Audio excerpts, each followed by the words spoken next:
Way back in 2008, we were introduced to two characters that were supposed to set up this grand universe known as the Marvel Cinematic Universe. Characters are Iron Man in his featured film debut, which was a really big box office smash and a gamble in its own right. And we also got the Incredible Hulk, which is also a gamble because we do know the history that the Hulk does have on the big screen.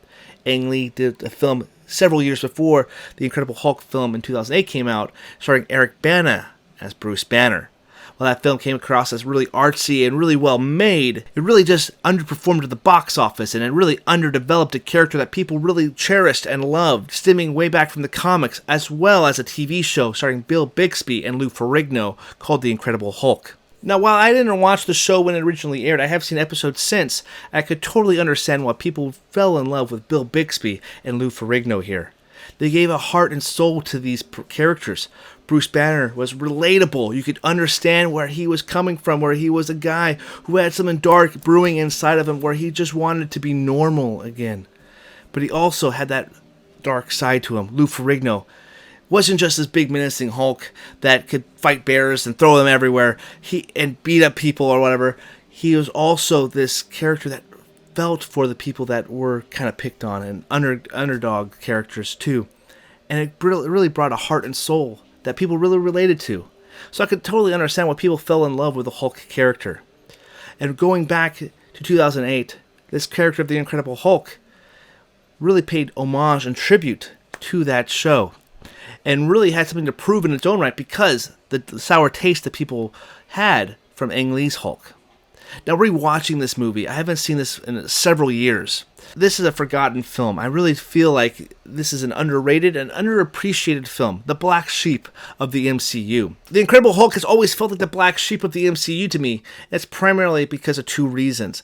Edward Norton not reprising his role as Bruce Banner here, not seeing him in other films and seeing how he could add to the ensemble cast that is the Avengers.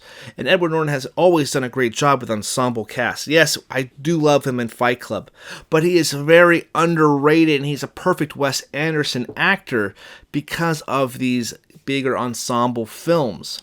It would be interesting to see how he would able to bring his persona and his characters that he does do a great job with onto that big ensemble cast of the Avengers and seeing how he interacts with them. I think that would be really fascinating and a big what if to the Marvel Cinematic Universe. And reason number two why I feel like this movie is the black sheep of the MCU is that we never saw any of the Incredible Hulk's minor characters really branch out and show up in other MCU projects. Before you start saying, well, Adam, there's actually... I understand there are characters now that have shown up in other MCU projects, but they didn't start showing up until after Captain America Civil War, which we were already almost 10 films deep before that movie came out, give or take a few films, of course.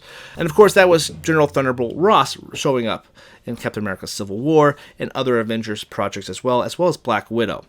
And of course, we see Emil Blonsky showing up in She-Hulk and Shang-Chi. Really cool to see him back, played by Tim Roth. And of course, now we also don't just have rumors, but we have confirmation that the leader, played by Tim Blake Nelson, will be showing up in the new Captain America movie, which it's all promising stuff. While Marvel did drag its feet trying to roll these characters out to other Marvel projects, I truly feel like some of the casual MCU fans would be more like scratching their head asking who these characters are instead of remembering who they were in The Incredible Hulk.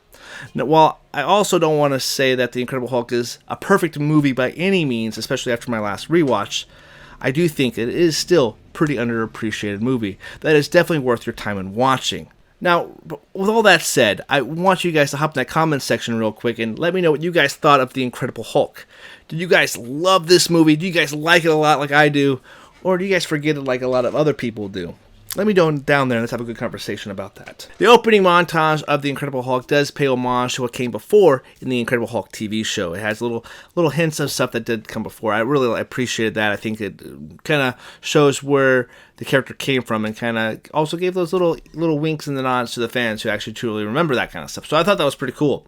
This movie definitely feels like The Fugitive to me because Bruce Banner is on the run, General Thunderbolt Ross is coming down trying to find and locate Bruce Banner because he wants what's inside of him. He wants that gamma radiation out of him. He wants the big beast come out to pretty much weaponize him, essentially, what it comes down to. Create like a new super soldier serum, could try to relive the glory days, I guess. But anyway, I really liked what Edward Norton did here. I feel it was definitely a unique take. It felt really personable, where he doesn't feel like this larger-than-life superhero. He feels like it's an average guy who just has this really crazy side to him, like this Dr. Jekyll and Mr. Hyde side to him, and he's trying to get rid of the Mr. Hyde, aka the Hulk. In the opening 30 minutes or so, we do see Bruce Banner try to live his life day to day, trying to find the cure to what's inside of him, try to get that Mr. Hyde character out of him, and he's Dr. Jekyll, of course.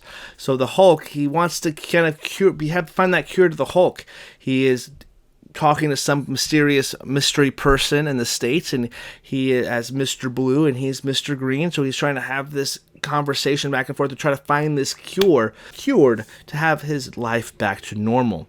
And I really like those really human moments, because I think anybody in those moments generally, or should, want to try to be cured and try to be kind of normal as possible, because I just think that's kind of like the humane thing to do, I guess. So, but we do see the two different sides clash here, and I also like the introduction of Emil Blonsky here, played by Tim Roth. Tim Roth really did a really great job being the complete opposite of what Edward Norton was doing with Bruce Banner. Instead of trying to find a cure for himself, he wants the power that Bruce Banner is trying to shun out of his life and get it out of him.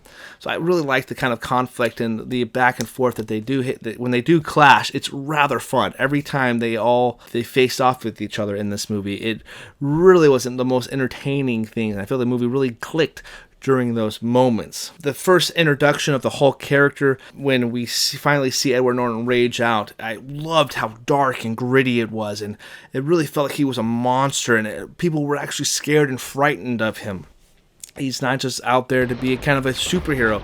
He is a rage monster beast, and I really loved how that was portrayed on screen. That opening, like, soda factory scene when he finally rages out was really effective for me. I really liked watching that on this rewatch.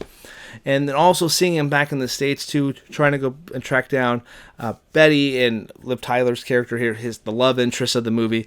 I enjoyed seeing those moments. The second act of the movie, where we are introduced to Betty here, gives some really great personable moments for Bruce Banner, his character, to grow and flesh out. We see that he has this interest, and the reason why he's trying to get this radioactive monster, gamma radiation rather, out of him is primarily because of Betty and the love that they do share with one another.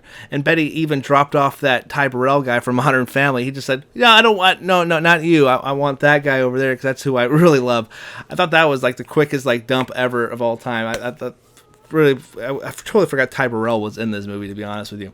But there's a really great showdown, which was like round 2 of the Emil Blonsky and Hulk facing off with each other during the college sequence. While some of the CGI in this second fight sequence is kind of a little wonky with the Hulk, I think that the overall scene is one of the better fight sequences in the MCU, at least in these early days of the Marvel Cinematic Universe. I really enjoyed this college campus sequence, because I feel like it would have played out pretty similar to that anyway.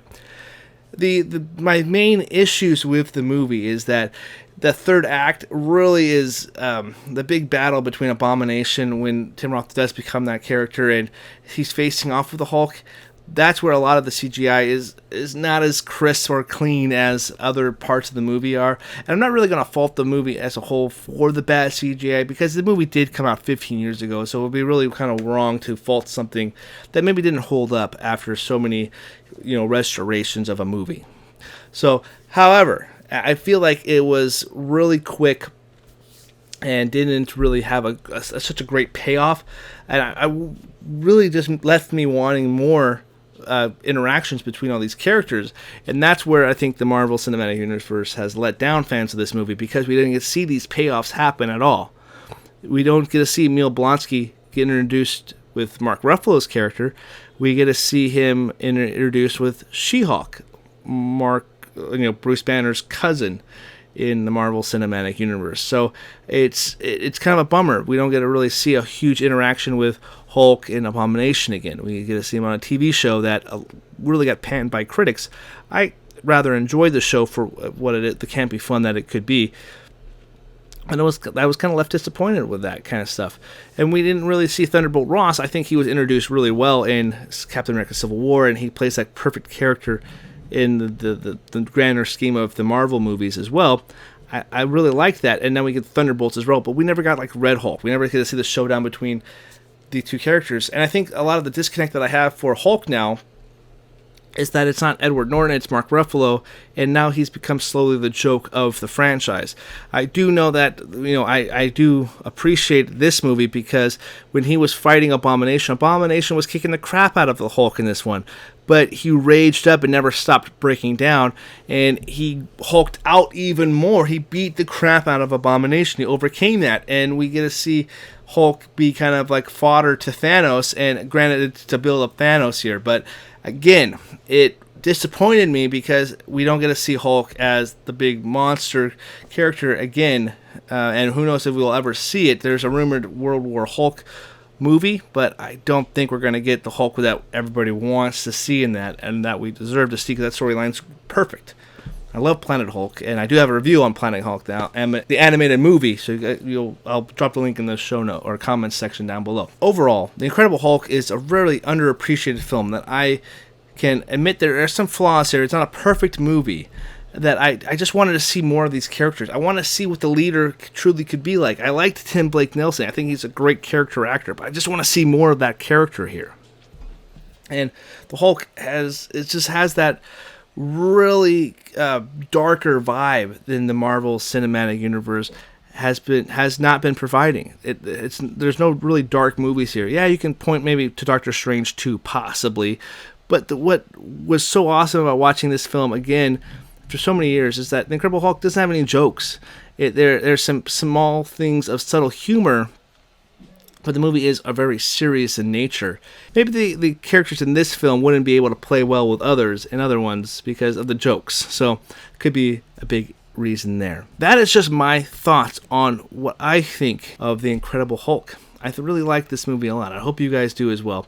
Again, my name is Adam. Welcome to Almost Sideways, a place for movie conversation. And for us to have a conversation, you guys need to hop in that comment section right now and let me know what you guys think of The Incredible Hulk. I'll be responding to all your guys' comments down there. And make sure you guys like, share, and subscribe here on Almost Sideways for more movie conversation.